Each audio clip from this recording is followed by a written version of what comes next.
Hello friends, welcome back to the channel. If you like our videos, please subscribe the channel. And today we will be doing the topic limitations of accounting. Limitations of accounting basically होती क्या है? Limitation एक तरीके से क्या होती है? कमियां या फिर डिसएडवांटेजेस क्या है अकाउंटिंग की.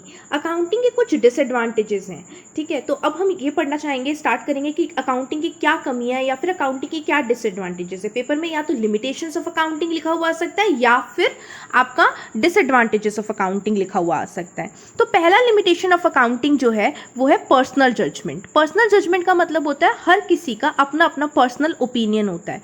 अब जैसे आप पिक्चर में देख रहे हो, एक पर्सन खड़ा है, उसमें डोर 1 चूज करे या डोर 2 चूज करे, ये उसकी अपनी पर्सनल चॉइस है. अगर आप उसकी जगह होते तो आपके पास भी चॉइस होती, आप डोर 1 चूज करते या डोर 2 चूज करते. तो ऐसे ही डिफरेंट पर्सन्स के अपने अपने डिफरेंट ओपिनियन होते हैं.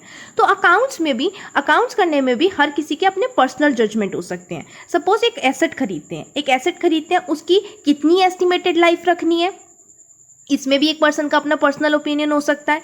तो उस वजह से क्या हो सकता है, हमारी जो बैलेंस शीट है या फिर हमारे जो प्रॉफिट्स हैं उसमें फ़र्क आ सकता है. तो पर्सनल जजमेंट से क्या होता है कि हर पर्सन के अपने अपने डिफरेंट ओपिनियंस होते हैं, डिफरेंट पर्सनस के डिफरेंट ओपिनियंस हो सकते हैं, जिसकी वजह से हमारी अकाउंट्स की एक्यूरेसी में या फिर प्रॉफिट्स में डिफरेंस हो सकता है. फॉर एग्जाम्पल आप लिख सकते हो, एक एसेट है, अगर उसकी कोई एस्टिमेटेड लाइफ 5 ईयर्स भी ले सकता है, कोई 10 ईयर्स भी ले सकता है, जिसकी वजह से डेप्रिसिएशन डिफर करेगा. डेप्रिसिएशन क्या होता है, एसेट की वैल्यू में डिक्रीज हो जाना, फिक्स्ड एसेट की वैल्यू में डिक्रीज हो जाना. आगे डेप्रिसिएशन टर्म जब मैं बेसिक टर्म्स पढ़ाऊंगी तब बहुत अच्छे से क्लियर कर दूंगी, अभी इतना मतलब बहुत समझ जाइए.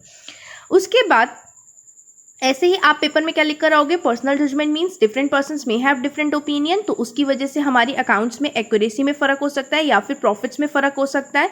फॉर एग्जाम्पल, एक एसेट कोई उसकी एस्टिमेटेड लाइफ 5 ईयर्स ले सकता है, other person may take it as 10 years, जिसकी वजह से उनके प्रॉफिट्स में डिफरेंस आ सकता है. प्रॉफिट्स हो सकते हैं कंपेयर नहीं करे जा सके या फिर प्रॉफिट्स हो सके मैच नहीं कर सकते. और एक और एग्जांपल लिख सकते हो, जैसे वैल्यूएशन ऑफ क्लोजिंग स्टॉक करी जाती है, वो भी पर्सन कोई अलग मेथड यूज कर सकता है एंड कोई पर्सन कोई अलग मेथड यूज कर सकता है. वैल्यूएशन ऑफ स्टॉक के भी कुछ मेथड्स होते हैं, तो आप कोई और मेथड यूज कर सकते हो, मैं कोई और मेथड यूज कर सकती हूँ. ये डिपेंड करता है हमारे पर्सनल ओपिनियन पे या मेरी इच्छा पे. तो ऐसी पर्सनल जजमेंट में क्या होता है, हर पर्सन का अपना अपना ओपिनियन होता है. सेकंड जो ड्रॉबैक है वो ये है historical concept. Historical means, history means आप लोगों ने 10th तक पढ़ा होगा, हिस्ट्री मींस पास्ट चीजें. तो हिस्टोरिकल कॉन्सेप्ट क्या कहता है, अकाउंट्स का एक सबसे बड़ा ड्रॉबैक है कि वो क्या करता है, ओरिजिनल कॉस्ट पे या फिर कॉस्ट जो जिस पे खरीदा होता है उस चीज पे रिकॉर्ड करता है, जबकि उसकी फेयर मार्केट वैल्यू पे रिकॉर्ड नहीं करता है. फेयर मार्केट वैल्यू मींस आज उसकी क्या कीमत है. सपोज देखो, एक बिल्डिंग दिख रही है आपको, उसके नीचे 10 लाख लिखा है. सेम बिल्डिंग दिख रही है, उसके नीचे 12 लाख लिखा है. तो क्या है, आज अगर ये बिल्डिंग हमने 10 लाख रुपए की खरीदी, हो सकता है इसकी 2 या 3 साल बाद कीमत 12 लाख हो जाए. फिर भी हम अपनी बुक्स ऑफ अकाउंट्स में उसे हर साल 10 लाख दिखाएंगे और उस पर डेप्रिसिएशन लगाते रहेंगे, जबकि उसकी फेयर मार्केट वैल्यू हो सकता है इंक्रीज या डिक्रीज हो चुकी हो.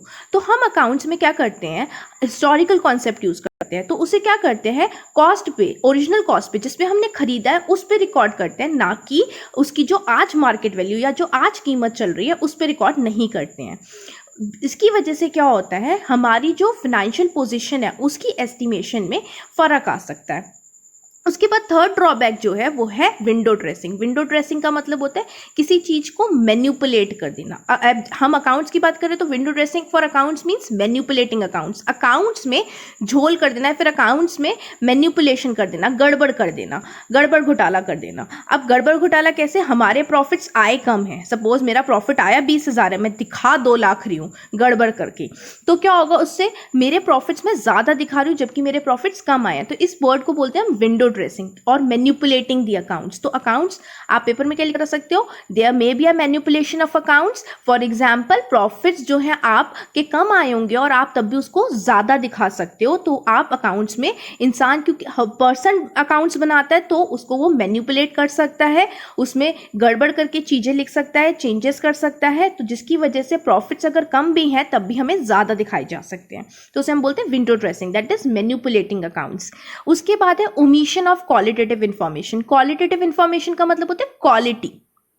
क्वालिटी क्या, omission of qualitative information means आप क्वालिटी नहीं लिखते हो अकाउंट्स में. अकाउंट्स में क्वालिटी कैसी, मैनेजमेंट और उसकी एम्प्लॉय के रिलेशंस कैसे हैं, वर्किंग एटमॉस्फेयर कैसा है हमारी कंपनी का या बिजनेस का या हमारे फर्म का। अब क्या है, कहीं पर भी काम करने के लिए एक एटमॉस्फेयर मैटर करता है। सपोज आप ट्यूशन भी जाते हो, अगर एक ट्यूशन जाओगे वहाँ पढ़ाई अच्छी होती है तो आप वहाँ पढ़ना चाहोगे, वहाँ अगर पढ़ाई नहीं अच्छी होती है तो आप ट्यूशन छोड़ देते हो। तो क्या होता है, एक जगह पे भी काम करने में भी ऐसा ही होता है। काम करने में भी अगर एटमॉस्फेयर अच्छा होता है तो वो वहाँ पर्सन काम करना चाहता है। तो ऐसी है अकाउंट्स में, बट ये चीज़ें लिखी नहीं जाती हैं, जबकि ये बहुत मैटर करती हैं, बट अकाउंट्स में ये चीज़ें नहीं लिखी जाती। तो अकाउंट्स में क्या होता है, क्वालिटेटिव एस्पेक्ट्स वो इग्नोर किए जाते हैं। तो एक अकाउंट्स का ये ड्रॉबैक है कि क्वालिटेटिव इन्फॉर्मेशन का ओमिशन रहता है। उसके बाद एक ड्रॉबैक है unsuitable for forecasting. Forecasting means future का पता करना।